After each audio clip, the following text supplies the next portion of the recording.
Intro music. A star for the ages for Tony Gwynn, number 3,000. They have acquired Eric Johnson and Fernando Tatis Jr. from the White Sox in exchange for James Shield. Welcome to Slam Diego! My name is James, My name is Joey. and this is the Brothers Padre.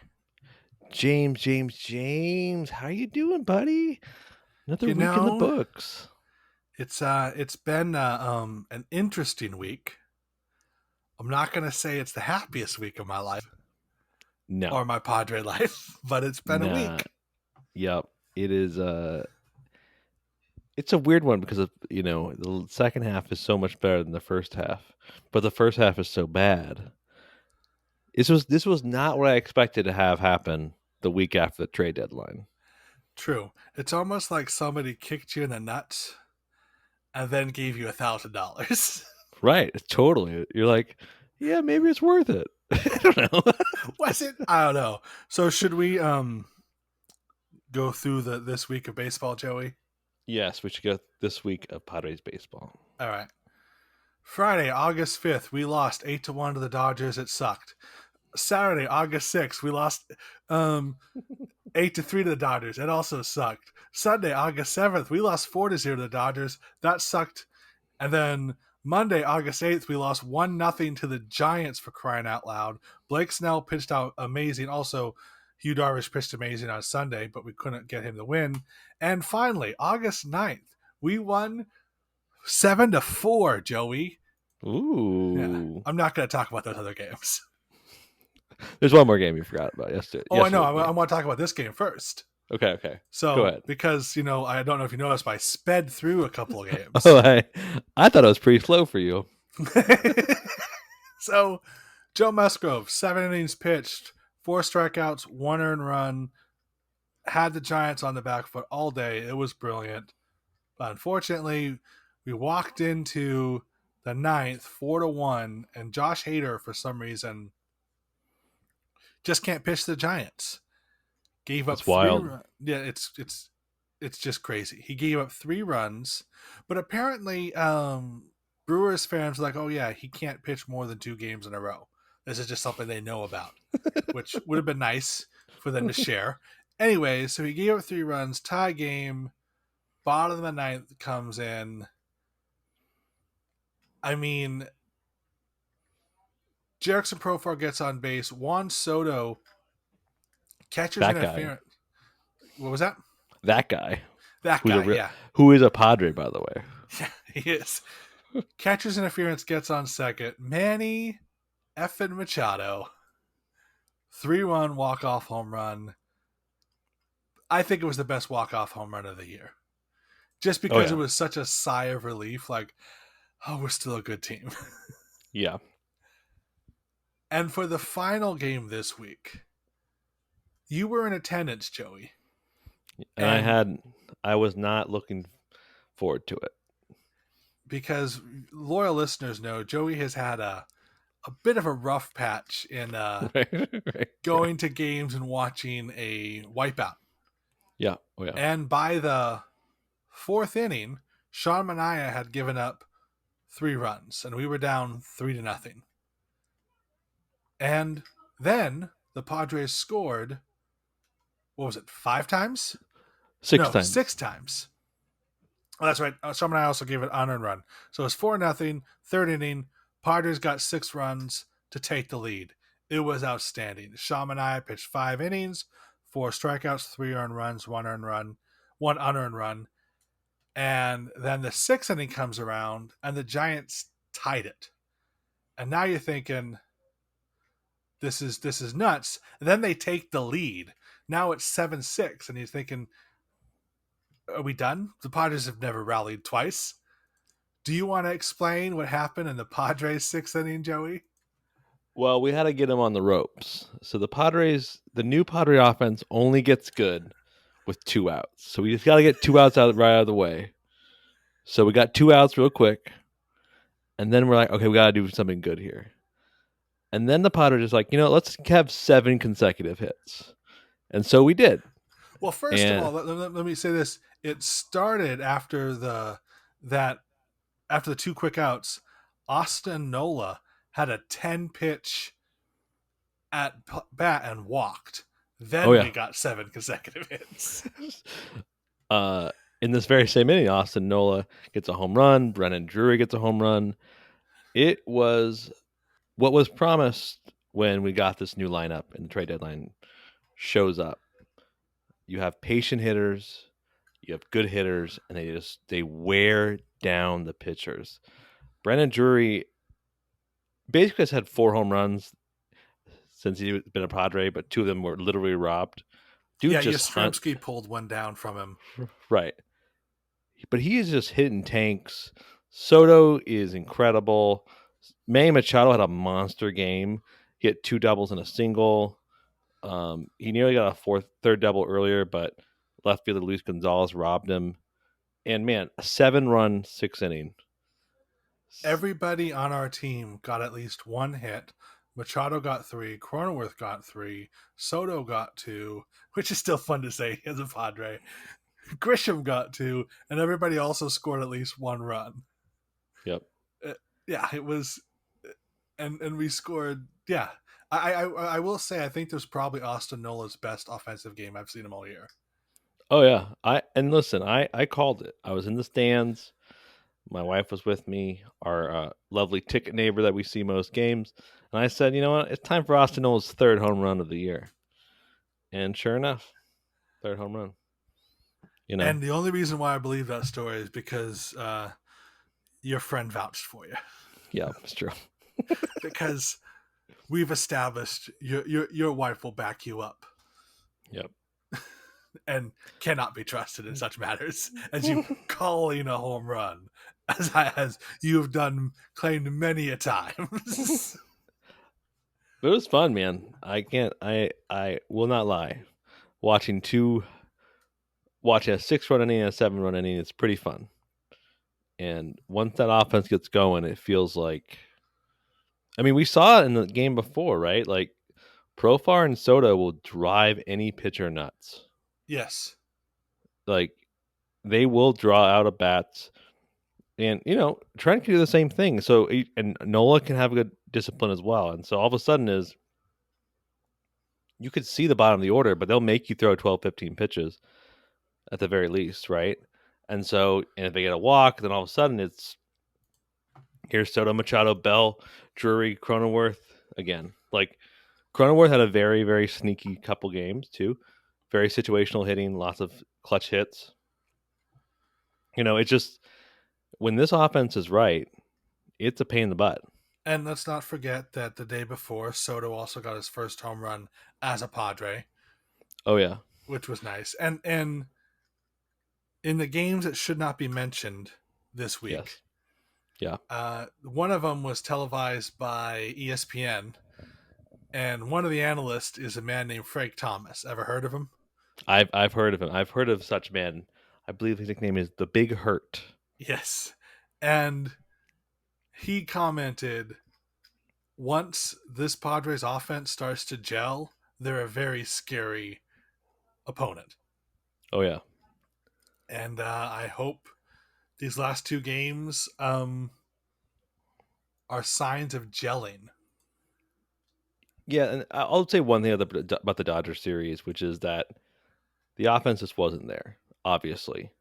And so that's what was very jarring, was like, oh, the offense wasn't clicking at all in the whole series, obviously. And I feel like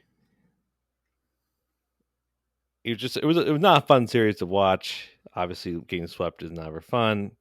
Dodger fans and Dodgers are not fun to be swept by. So I on one hand, I really, really wish that like we stepped into the Dodgers and stadium and just like, statement series. But I'm glad it kind of that we can take from like if they had to be swept in order to gel and get better and better and better, then maybe that's okay. That's me spin zoning it. See that? Did you just notice me spinning into? Yeah, you should run for Senate with that kind of talk. It's like, it's okay. We lost a couple battles. We lost 38 of the states, but there's still 22 left. Like, we're Yeah, fine. yeah. 12 left. Can't even do math. That's not how I define that problem. Oh, okay. Yeah. I mean, I will say one thing, though. Juan Soto has been great every single game. He has been. He is a questionable defender at times. I will say that about his game. Not particularly great in right field. He won a Gold Glove in left field. So the problem is there might be a Gold Glover there currently. But why is he good? Because for since he's been a Padre, he's batting .357. He's slugging. He has an on base percentage of .471. 40% of the time he's on base, and that's, believe me, guys. You watch those games, like, oh, I get it. Yeah, that's The dude is a his. You and I have been Juan Soto fans for a long time. You and I have talked about. I don't know if it was recorded or not, that we would trade months ago. We would trade everybody for Juan Soto. We've said did. that as a joke. Like, what would we give up? Like, for Juan Soto, who'd we give up? The entire team. Yeah, and you see it in person. Like, this guy really is who he said it. He's incredible command of the strike zone. I don't think Harold Reynolds says he's like Tony Gwynn, and I get it. I thought that was like a crazy comparison, but the dude really does command the strike zone. Like, you really don't see it anymore.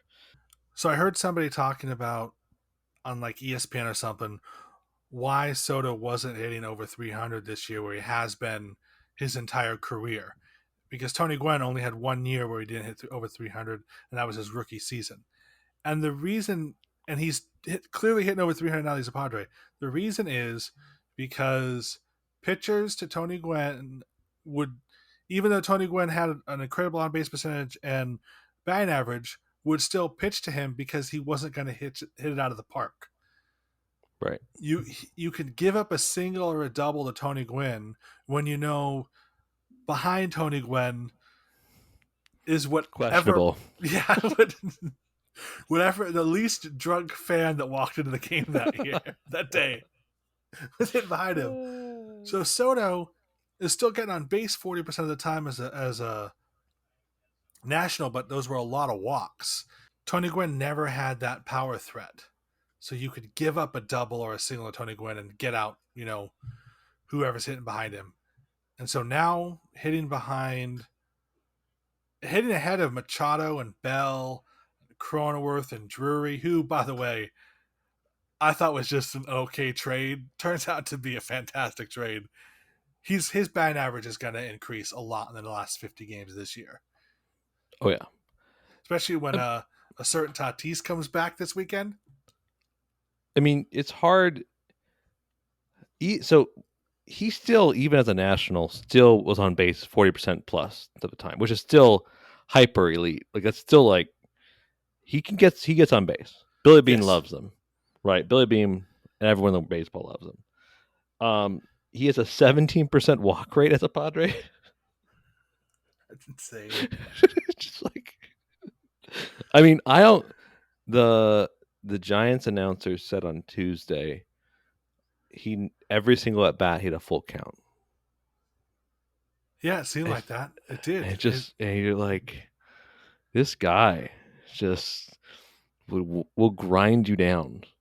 And I get why pitchers hate him. I get it, because not only is he swaggy as all heck and fun and weird, but he also is a good hitter. I mean, he'll get you to throw 7-8 pitches. And then he'll hit us. His first home run was off a ball 6 inches above the strike zone. I don't know. It's just wild. It's very cool. It was wild and it's insane. It just because it proves that he can swing on pitches outside the strike zone, but he's going to take it into the upper deck. It was insane. But Joey, read the quote. Read the Peter Sellers quote. Come on. Okay. So Peter Seidler was interviewed about. Did I say Peter Sellers? I was going to let you go. I mean, I was going to try to attempt some Dr. Strangelove voice in talking about this, but you caught yourself. So okay. I literally just watched Doctor Strangelove again the other day. People always know that our references are always up to date. People always know. We're in with the kids. Yeah. And all the kids love Peter Sellers. Yes. Admittedly, though, he's a great actor. Look, watch Doctor Strangelove. One of the greatest comedic talents of all time. Right. Peter Seidler, owner of the San Diego Padres, who did not star in Doctor Strangelove. I mean, I'm assuming when he tells a joke, people laugh, but that's just because he has a lot of money. Yeah. So they asked him, interviewed him about like how the Padres are doing and, you know, normal ownership kind of questions. And this is what Peter Seidler said in the interview. The big challenge for us is to play winning baseball. That's number one. And number two, play it out and see when the best time is to talk to Juan, being Juan Soto, about an extension. It's all new to him right now. It's going to happen. It's not going to happen anytime soon. But you want him here long term. Period. I got goosies, dude. I got goosies. I got goosies on my neck, on my arm. And Peter Seidler was asked a week ago, like, would he feel deterred about signing potentially one of the best players in baseball, $500 million? And he said, I would never feel deterred about it. You know, it's pretty cool. It's pretty cool. Sorry, there's no way he like Peter Sellers is how stupidly rich. Well, Peter Sellers is dead. Peter Seidler. Oh my goodness, again. Oh. Never watch a classic black and white comedy before you do a podcast, kids. That's what we're doing. Peter Sadler. Seidler. Seidler. You're so close. You're so close. Pete. Pete. I know him. Petey boy. I know him pretty well. I mean, we went to high school together. His name is Pete. All right. Yep. Oh my goodness. Okay. He's just stupidly rich. Apparently, he has yes. to be. Right. But you know what? He's producing a good product, so he's got to be getting a great return on it. Yeah, we've had 20 sellouts so far this year at Petco. I have yet to be a crowd of sub 30,000 people. Me neither. We're one away from the all-time record for most sellouts in Petco Park. The City Connect just printed money for the Padres organization. I don't think I've ever seen that new of merchandise. Like, even the brown and gold didn't disseminate as quickly as City Connect. I see City Connect stuff everywhere. I think the reason is because the brown and gold was cool. Everyone liked it. It was nostalgic. It hit all the great member berries. But the product at that point was untested. Oh, yeah. Our product is great now. And like, hey, check this out. Oh, yeah. We might have, like, so let's imagine this. Tatis Soto Machado for at least the next 6 years if Soto's extended. Tatis and Soto to 12 years at least. I'm okay with it. I'm okay with it too. I'm on record as saying I'm okay with it. And I'm okay with having three new statues outside of Petco Park. Oh man.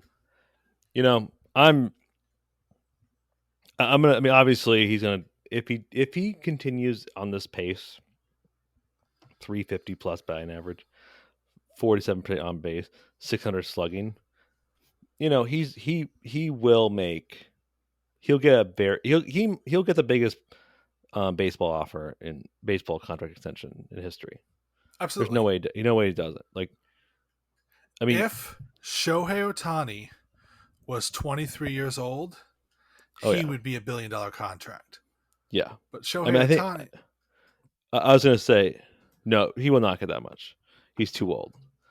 If Shohei Ohtani is 23, City of Anaheim would just give him the keys to the city because there's, you know, the worst run organization in baseball. We can, yeah. But yeah, I mean, it just, I can't believe we're in a position still where ownership's like, we're keep going in, dude. We're keep doing it. And I love it.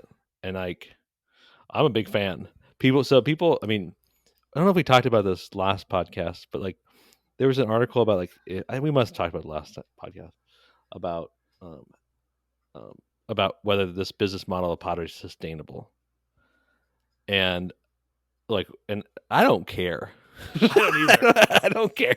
Not my money. I'm not writing $500 million checks to Juan Soto. You are, but also like you can't tell me that the TV deal when it re-ups, if this is a team we're going to be putting out every day, that TV deal's going up.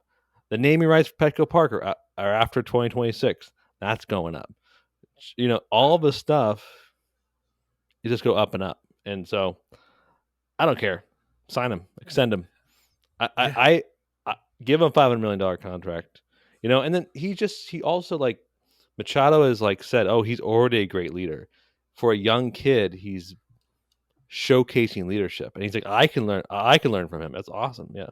So the second game of the series, he ran in the dugout and he just started screaming at everybody, "We can do this! We can do this!" And then they won the game. And then the next game, we had 13 runs. This next bunch of games, literally every team we play, except for the Guardians, are below 500. And they only a couple games above 500.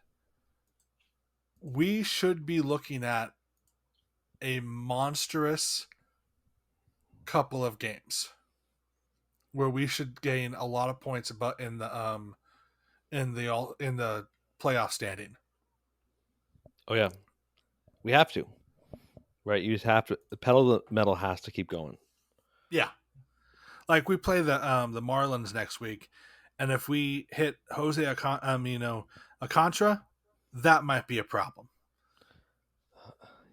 I feel like it's that moment in the first Avengers, like I can already.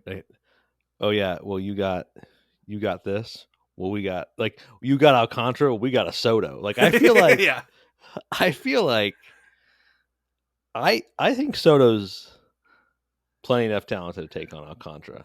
I do that too. That being said, Alcantara is nasty. Like Alcantara is will be as good as DeGrom in a couple years. He's already healthier than DeGrom. That's true. He's pitched more seasons than DeGrom. I'm sorry, I am so over DeGrom. I just he's a great pitcher for 3 games a year.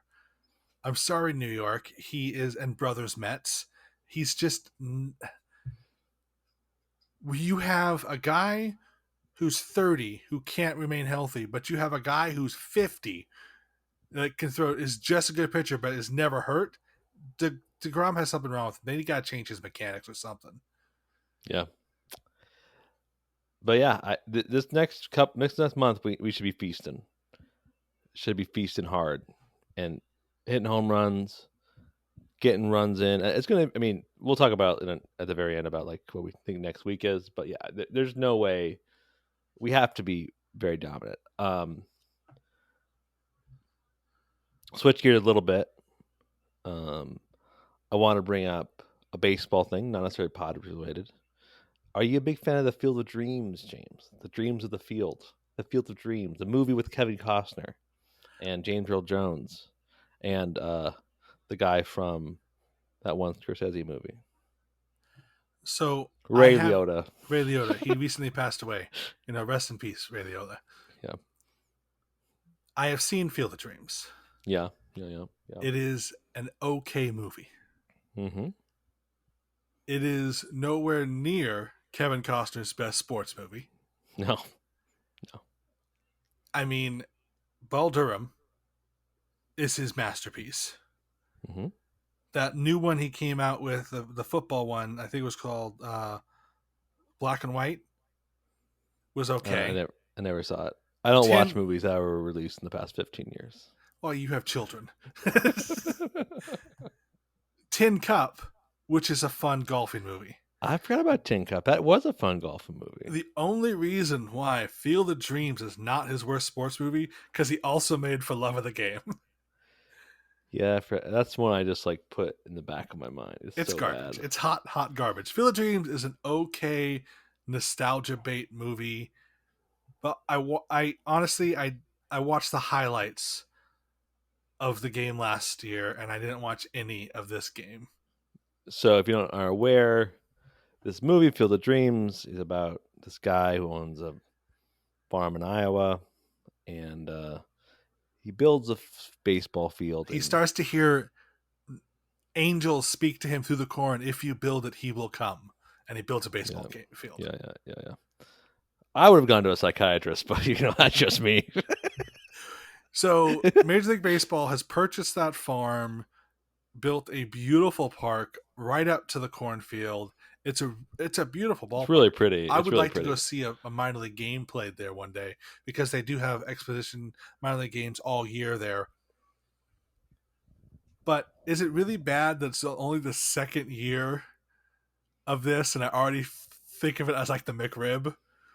Oh yeah, It's out every year, but I just don't really care. Well, also this is my opinion about Field of Dreams. Field of Dreams is to sports movies as to Walk to Remember as to romantic comedies or romantic movies. Like it's just like this like weird like it's just not very it's nostalgia bait. It's really really melodramatic at times, and also I don't want to be rude, but like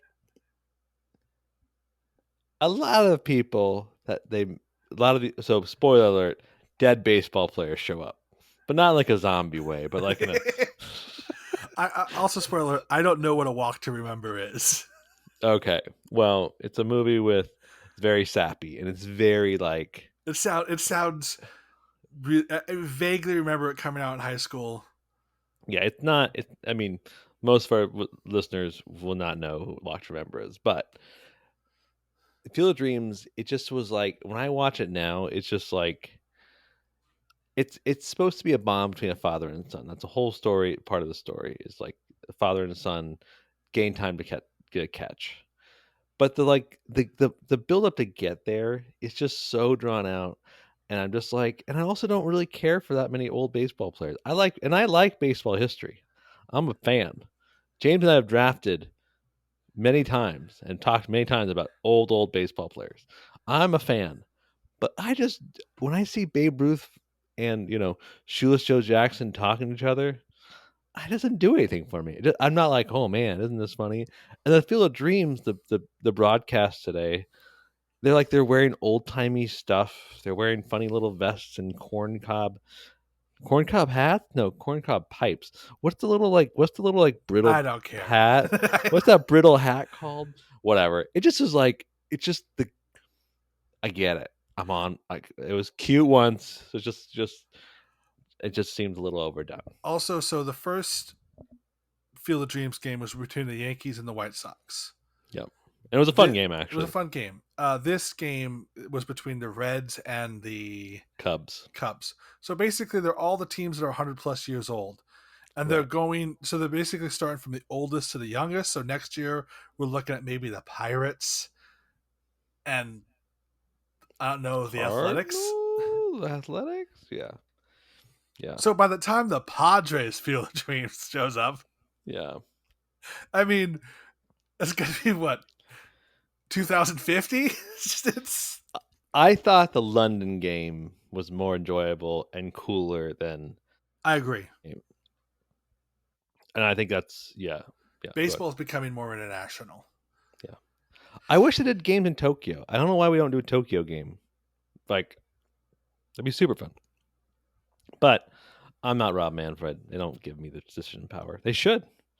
I wouldn't mind it. I'd make some good decisions. Yeah, exactly. I probably shared this on the podcast. The first decision. Okay, this is an impromptu. What one radical decision would you make as the commissioner of baseball, James? The first person to suggest banning the shift gets kicked out of baseball. Ooh, I like that. I think the shift is it robs people of hits, but the thing is, we just talked about a player getting $500 million. Right. You know, one of the things he can do, he can hit to the opposite field. Yeah. The lowest player in baseball gets paid $700,000 a year. learn to hit it the opposite way. Right. It's not on me. I hate it when they complain that it's too hard to play a kid's game. I love this game. I love watching it, but I also like watching strategy. Quit pulling the ball then. Hit it to the other field. So Right. I hate people who want to ban the shift because they're like, no, these guys earn your paychecks. Right. What about you? Mine is not as serious. I've talked to many people about this, and I think it's a great idea. I think maybe once a season, you're allowed to pull someone out of the injured list mid game. And it can be as dramatic as it can be. Let me set the scene. It's a Friday night, City Connect, Padres. It's just, we're doing okay. It's the ninth inning. We're down by one. And, let's just say, for example, say Trent Grisham gets on base and it's Austin Nola up to bat. You don't really want to see Austin Nola with 2 outs, potential to win it. What if the lights go out? And then all of a sudden, the loudspeaker coming in from the injured list, and it's Tatis Jr., because he'll be hurt again in the future. Tatis Jr. Yeah. And it just goes crazy because no one expected it. A And just helicopter flies in and lands. Oh, yeah. He steps off it. Yeah. Yeah, that's what I want. You don't get to do it all the time. You get it like once or twice a season. You're like you're capped. You can't do it. He walks up there like that Savannah Banana guy with his bat on fire. Oh yeah, I would love that. And like maybe penalize it so like you lose 2. So like it takes 2 people to, like you'll lose Austin Nola and another bench bat in order to have that happen. That'd be so much fun That'd be very fun. Because then you always have to think about it as the opposing manager. Like, is he gonna bring it in? Is he actually hurt? Is this person actually injured? And I love that. I love that intrigue of like, well, it's just like weird random ace up their sleeve. And I also would love it if like the whole stadium was in on it. So like the stadium announcer knew ahead of time, and so it was this big. It's a totally WWE moment, but you know what? Sometimes that's cool. Fireworks are launching. Yeah, that'd be great. Yeah. Yep. Yeah. So, like I said, that was our week of baseball, Joey. Let's look forward to next week. I'm excited, James. We start a 3-game series in Washington. Uh-oh. Hey, you know what? I hear Washington doesn't have Soto anymore. Yeah, it might be a little easier. And then we have a 3-game series against the Marlins. So for the next 6 games, Joey, what do you think our record's going to be? Our record is going to be 5-1. We're going to sweep the Nationals. Alcantara's going to beat us on Tuesday or Monday. That's how I think. I think baseball's a funny sport, but I think the Nationals have horrible starting pitching. Patrick Corbin is no longer a starting pitcher anymore. The lowest ERA person we're facing in the Nationals is 4.04. Anibal Sanchez has a 7.5 ERA this year. Ab has a 5.6. The hitters are Luke Voigt, Kerbert Ruiz. I don't know. It's just not a lineup that strikes fear in the hearts of men. I say that. This is just 2 way. I say that, and they're gonna win like 15-1 against us just because I said something stupid like that. This is my fear, but I think we're gonna be 4-2 because I think we can beat Alcantara, but if Alcantara's on, there's no beating Alcantara.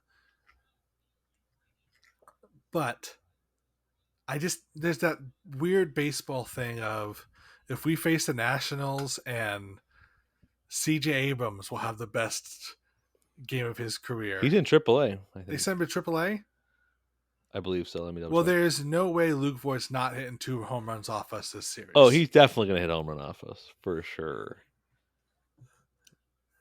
But I think 4-2 because I mean I like 5-1, but 4-2 I think is a more conservative. I want to be 6-0. Right. There's no reason why we shouldn't be 6-0. But I think the safe estimate would be 4-2. Okay. We have to win every series this month. That's Yeah, like kind of my. there is no excuse. We have to win every series this month. Yep. That's just it. Yeah, that gonna be a fun couple of games, and then they head back to San Diego, Joey.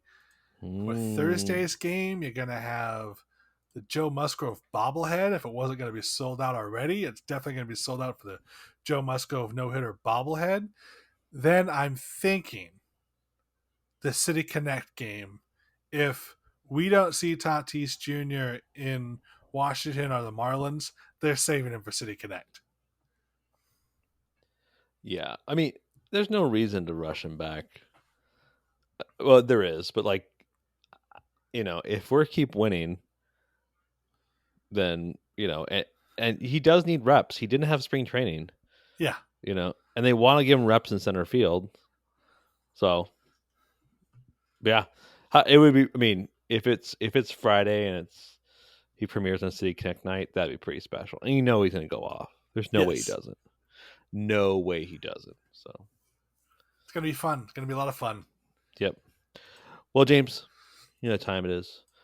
Time to thank our listeners. Thanks so much for listening to us. Appreciate it. Thanks so much for hanging with us and watching Padres baseball this year. It's been fun. Hit a thumbs up. That would be nice. Oh yeah, comment below what's been your who have you liked the best of the trades that we picked up in the past week? Soto, Drury, or Bell? And if there are any Gallagher fans out there, please explain yourself. We're on Spotify. You run YouTube. Thank you so much for continued listenership. And until next time, James, go Padres. Go Padres. And there it is. Oh, doctor, you can hang a star on that, baby.